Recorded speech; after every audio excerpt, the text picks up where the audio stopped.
नहमदुहु व नुसल्ली अला रसूलिहिल करीम अम्मा बाद। आज 28 तारीख़ है ज़िक़ादा की, कल 29 तारीख़ है, तो यानी अशरे ज़िलहिज्जा शुरू होने वाले हैं। इसमें कई मसाइल ऐसे हैं जिनको बयान करने की ज़रूरत होती है। जुमा के दिन बयान कर दिया करता था और लोगों को मालूम हो जाते थे, लेकिन जो ख़ास किस्म के हालात चल रहे हैं उनकी वजह से जुमा में सब लोगों से बयान कर पाना मुश्किल है। इसलिए मुनासिब मालूम होता है कि कम से कम कुछ चीज़ें ये नए ज़राए इब्लाग के ज़रिए से आपके सामने पहुंचा दी जाएं, ताकि कुछ तो मालूमात इस सिलसिले की हो जाएं। तो इसमें कई मसाइल हैं। अभी आज की मजलिस में हम सिर्फ़ अशरे ज़िलहिज्जा के जो फ़ज़ाइल हैं उनके बारे में कुछ बयान करना चाहते हैं, इसलिए कि ये जो 10 दिन हैं इब्तिदा के, ये बहुत अहमियत रखने वाले हैं। आपको मालूम है कि अल्लाह तबारक ताला ने कुरान मजीद में बहुत सारी चीज़ों की कसमें खाई हैं। जिन चीज़ों की कसमें खाई हैं उनसे उन चीज़ों की अहमियत मालूम होती है। तो अल्लाह ने जिन चीज़ों की कसमें खाई हैं उन्हीं में से है वल फज्र व लयालिन अश्र, फज्र की कसम और 10 रातों की कसम। इन 10 रातों से क्या मुराद है, इसके बारे में जमहूर मुफस्सिरीन का कहना यह है कि अशरे ज़िलहिज्जा की इब्तिदाई 10 रातें मुराद हैं। और अल्लामा इब्न कसीर रहमतुल्लाह अलैह ने अपनी तफसीर में इसी कौल को असह कहा है, राजिह कहा है। तो मालूम यह हुआ कि ये 10 रातें बहुत अहमियत वाली हैं, इसीलिए अल्लाह तबारक ताला ने इनकी कसमें खाई हैं। इसी तरह एक जगह अशरुम मालूमात कुरान मजीद में आया है, उसके बारे में भी मुफस्सिरीन का कहना यही है कि इससे अशरे ज़िलहिज्जा मुराद है, यानी ज़िलहिज्जा की इब्तिदा की 10 रातें और 10 अय्याम। तो उसकी रातें भी मुबारक हैं और उसके अय्याम भी मुबारक हैं।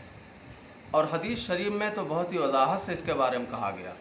बुखारी शरीफ में हज़रत इब्न अब्बास रज़ियल्लाहु अन्हुमा से एक रिवायत मरवी है, जिसमें नबी करीम सल्लल्लाहु अलैहि वसल्लम को इरशाद नकल करते हैं कि कोई भी दिनों में कोई भी दिन ऐसे नहीं हैं जिनमें अमले सालेह इन 10 अय्याम यानी अशरे ज़िलहिज्जा से ज़्यादा अल्लाह तबारक ताला को महबूब हो।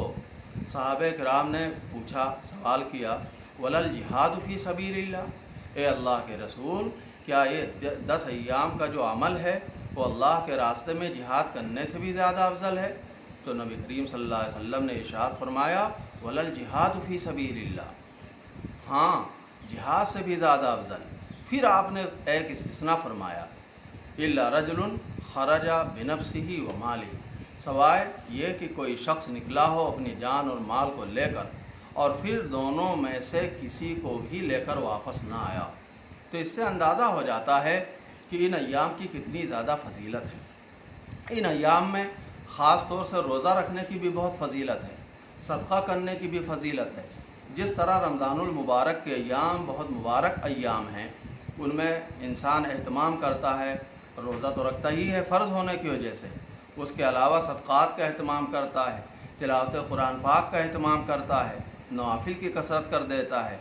वैसे ही कोशिश करनी चाहिए कि इन अशरे ज़िलहिज्जा में भी इन चीज़ों का एहतमाम किया जाए, कसरत से सदक़ात किए जाएँ, कसरत से इनमें इबादत की जाएँ, दुआएँ मांगी जाएँ, ख़ास तौर से इस्तिग़फ़ार किया जाए। ये जो वबा फैली हुई है आलमी सतह पर, जिसकी वजह से इंसान परेशान है, इसमें अल्लाह तबारक ताला से गिड़गिड़ा कर अपने जो गुनाह हैं उनसे तौबा इस्तिग़फ़ार किया जाए और दुआएं मांगी जाएं कि अल्लाह ताला इंसानियत के सर से इस बला को टाल दे।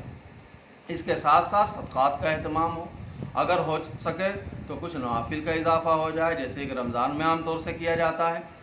इसके अलावा इसमें रोज़ा रखने की भी फजीलत अहादीस में आई हुई है। एक हदीस में आता है, अगरचे सनद के एतबार से इतनी मजबूत नहीं है, उसमें आता है कि इसकी जो रातें हैं वो उस तरीक़े की हैं जैसे कि लैलतुल क़द्र, जैसे कि शब क़द्र, और इसके जो दिन के रोज़े हैं उनकी फजीलत उस तरह है जैसे कि रमज़ानुल मुबारक के रोज़े। ख़ास तौर से इसकी जो 9वीं तारीख़ होती है यानी अरफा का दिन, उसके रोज़े की बहुत फजीलत आई है।